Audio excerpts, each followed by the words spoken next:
Em Lucas capítulo 9, dos versos 57 ao 62, nós encontramos um ensinamento muito importante de Jesus. Nós temos o exemplo na Bíblia de pelo menos três tipos de pessoas que, inclusive nos nossos dias, tentam seguir Jesus e se deparam com quão difícil é essa tarefa. Nós vemos ali a partir do verso 57 o texto dizer que um homem vai até Jesus dizendo: Mestre, eu te seguirei por onde quer que fores. E Jesus responde para ele uma resposta um tanto quanto dura. Jesus diz a ele: olha, as raposas têm as suas tocas, as aves têm os seus ninhos, mas o filho do homem não tem onde reclinar a cabeça.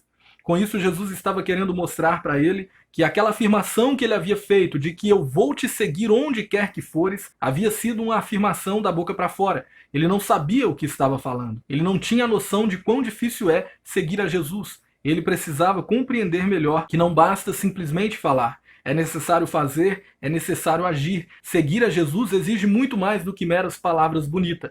Exige atitude, exige renúncia, e Jesus estava querendo mostrar isso para esse homem. É interessante que o segundo homem, o texto vai dizer que Jesus é quem o chama. Jesus diz: siga-me. E diante do chamamento de Cristo, esse homem diz: permita-me primeiro ir enterrar o meu pai, e aí sim eu te seguirei. Então Jesus dá uma outra resposta um tanto quanto dura, dizendo: deixe que os mortos sepultem os seus próprios mortos. Há algumas explicações para essa passagem, dentre elas há a seguinte explicação: que é bem provável que o pai daquele homem não estivesse morto. É bem provável que ele estivesse dizendo o seguinte: mestre, eu quero te seguir, eu vou te seguir, mas eu vou te seguir depois que o meu pai morrer. Depois que ele morrer, aí sim eu vou poder segui-lo. Ou seja, ele estava jogando isso para depois. Outra explicação vai dizer que é possível sim que o pai daquele homem já estivesse morto, mas não exatamente naquele dia em que ele estava conversando com Jesus. Até porque, senão ele teria que estar no velório do pai e não ali onde Jesus estava. E há uma vertente de ensino que diz que naquele tempo havia uma tradição que quando alguém morria, essa pessoa era embalsamada, enrolada em faixas e era sepultada então. E depois de um ano, alguém de sua família vinha até o sepulcro, pegava todos os ossos daquela pessoa que foi sepultada, colocava então dentro de um ossuário, dentro de uma caixa, e aí sim finalizava essa parte do sepultamento da pessoa. Alguns dizem que é bem provável que esse jovem estivesse esperando chegar esse momento. Talvez o pai dele houvesse morrido e ele estivesse esperando finalizar esse processo do sepultamento do pai para só depois seguir Jesus. Independente de qual dessas interpretações seja correta,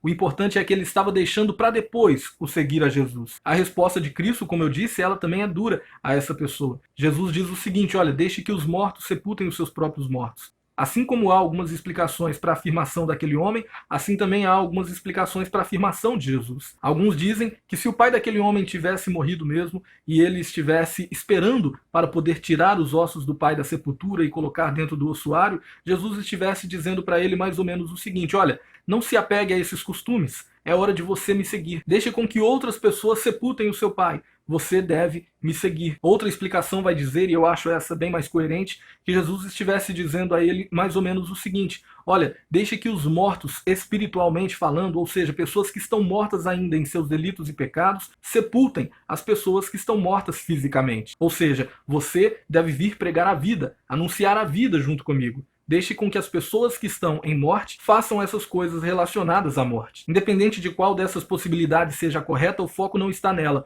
O foco está naquele homem que até queria seguir Jesus, mas deixou para depois. Seguir a Cristo não era prioridade na vida dele naquele momento, ele queria adiar isso mais para frente. Logo em seguida, um terceiro homem surge na história dizendo o seguinte: mestre, eu vou te seguir, mas permita-me primeiro despedir da minha família. Jesus diz a ele: olha, aquele que coloca a mão no arado e olha para trás não é apto para o reino de Deus. Com mais essa resposta bastante dura, Jesus estava mostrando àquele terceiro homem que Cristo deve ser a prioridade na vida de qualquer pessoa. Não a família, não os amigos, não os parentes. É claro que a Bíblia não está te orientando a desprezar os seus parentes, muito pelo contrário, a Bíblia nos orienta a honrá-los, a cuidar de cada um deles. Mas na questão de prioridade, Cristo sempre deve ter primazia em nossa vida. Colocar a mão no arado e olhar para trás significava você fazer um trabalho de forma incorreta. A pessoa que está arando a terra, ela precisa se concentrar naquilo que está fazendo. Caso ela olhe para trás, ela se desviará do caminho e ela acabará trazendo prejuízo para aquela plantação. Ela acabará estragando o campo que está sendo arado, porque ela não terá prestado atenção naquilo que ela está fazendo. Assim, Jesus estava mostrando a eles que não adianta você querer fazer as coisas de Deus com foco em outras coisas. Cristo deve ser prioridade na sua vida. Ele deve ocupar o primeiro lugar. o lugar de destaque. Quando nos dispomos a seguir Jesus, devemos ter na nossa mente que ele passa a ser prioridade em nossa vida, e não as outras coisas. Com isso eu gostaria que você refletisse. Será que nós temos sido exatamente igual a esses homens? Alguns, como aquele primeiro homem, se colocando lá em cima, falando: eu vou te seguir onde quer que fores, eu vou fazer grandes coisas por Jesus e para Jesus. Mas na hora de colocar em prática não faz nada, só fica nas palavras, só fica nas promessas. Seguir a Jesus exige renúncia, exige você não fazer a sua vontade, mas a vontade dele. Será que temos sido como aquele segundo homem que ouve o chamamento de Cristo, mas que primeiro quer fazer alguma coisa? Existem muitas pessoas assim nas igrejas, pessoas que são chamadas por Deus para fazer algo, mas que sempre colocam para depois. Depois que eu casar, aí sim eu vou me dedicar. Depois que eu concluir os estudos, aí sim eu vou me dedicar na obra de Deus.